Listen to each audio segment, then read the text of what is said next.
Hi. Welcome to the third episode of Nordic Sports News Podcast, the world's first cross-country ski and biathlon podcast, with daily news from around the globe.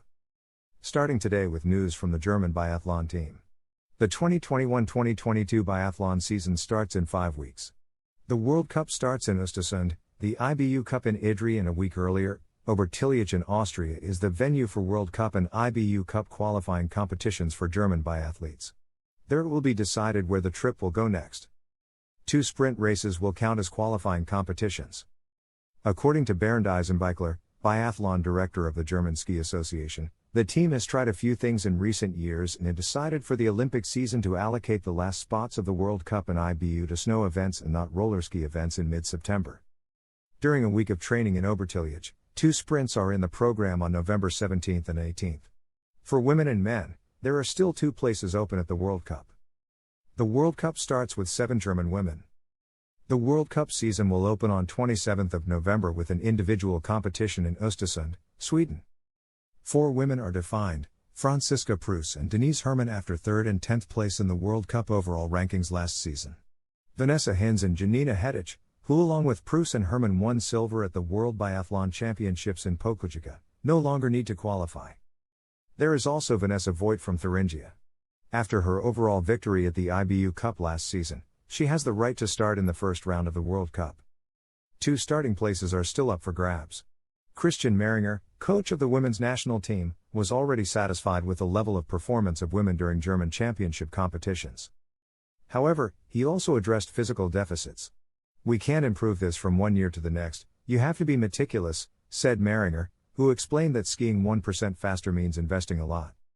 It seems certain that the best athlete of the 2 sprints in Obertillich will have the World Cup spot safely in his pocket. Marion Wiesensarter, Maren Hammerschmidt, and Caroline Horchler, as well as Julianne Fruwert, Hannah Kabinger, Stephanie Shearer, Sophia Schneider, Anna Weidel and Franziska Handbrand will give everything in Obertillich to embark on the World Cup. In men's, 9 athletes prepare for the start of the season in a final training camp in Muonio, Finland. It is there that the final decision will be made on who will start at the World Cup and who will start at the IBU Cup. Benedikt Dahl, Eric Lesser and Roman Rees secured a spot for the World Cup. Philipp Nerath has already received support from Mark Kirchner. He is the 4th athlete to have his spot in the first quarter of the World Cup firmly in his pocket. Last season, Nerath lost the overall victory that was believed to be certain in the last race of the IBU Cup and placed 2nd. Olympic qualification is your next goal. It turns out that 2 opening spots for the World Cup are also available for men. From the first group, Philip Horn, Johannes Kuhn or Justus Strello will be able to get one of the places, otherwise, they will start at the IBU Cup. Mark Kirchner goes to Muonio with 9 men and in addition to the 7 men mentioned, 2 come from the reserve squad. The coach's decision can be expected next week. The selection is made up of Johannes Donhauser, Lukas Fracher, Simon Kaiser, Philip Lipowitz, Danilo Ryathmuller, Dominik Schmuck, and David Zobel. This week, new developments from Operation Atterlass have emerged in the media. Another skier was convicted of doping offenses in connection with the Atterlass operation, which took place at the Nordic World Championships in Seefeld, Austria, in 2019.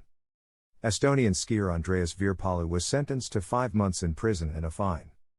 He was arrested during the 2019 Nordic World Championships in connection with the Operation Atterlass anti-doping investigation. The trial took place in Innsbruck, Austria, where the doping scandal was revealed. The 27-year-old athlete was involved with blood doping from 2016 to 2019. Virpalu confessed to using doping and was sentenced to 5 months in prison and a fine of €480. In addition, Virpalu is banned from all sports for 4 years. As a reminder, Operation Atterlass was triggered to reveal a doping scheme in which German Dr. Mark Schmidt helped athletes perform blood doping. It is known that 21 athletes from 8 countries and 5 sports took part. Of these, Austrian skiers Max Hauke, Dominik Baldauf and Johannes Dürr have already been convicted of doping. And to wrap up today's podcast, the International Ski Federation carried out the latest inspection of the Beijing 2022 cross-country ski complex. In February 2022, the world's winter sport elite will gather for the Olympic Winter Games Beijing 2022. Only a few months before the opening ceremony, a FIS delegation traveled to China for the final inspection of the infrastructure. FIS cross-country race director Pierre Mignoret and race director assistant Michal Lamplot met up with the responsibles on site at the cross-country venue located in the Zhangjiakou area, in the Hebei province, 220 kilometers northwest from Beijing. The venue itself is called Kuangshu Nordic Center and sets the stage for all cross-country, Nordic combined, ski jumping and biathlon competitions. The venue construction started in 2016 and with the final inspection mid-October, the current work of progress on the race courses, overall venue, logistics and schedules were discussed.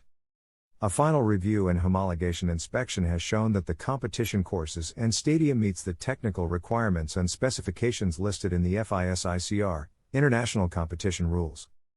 Test events had been held with national athletes beforehand. A special feature of the course will mark its altitude at 1,800 meters. And that's all for today. Stay tuned and subscribe to our channels on YouTube, Spotify and Instagram. Just type Nordic Sports News on these platforms and access our content. Thank you so much and see you tomorrow in the next episode. Information credits for Nordic Mag, FIS, Lang.se and XCski.de.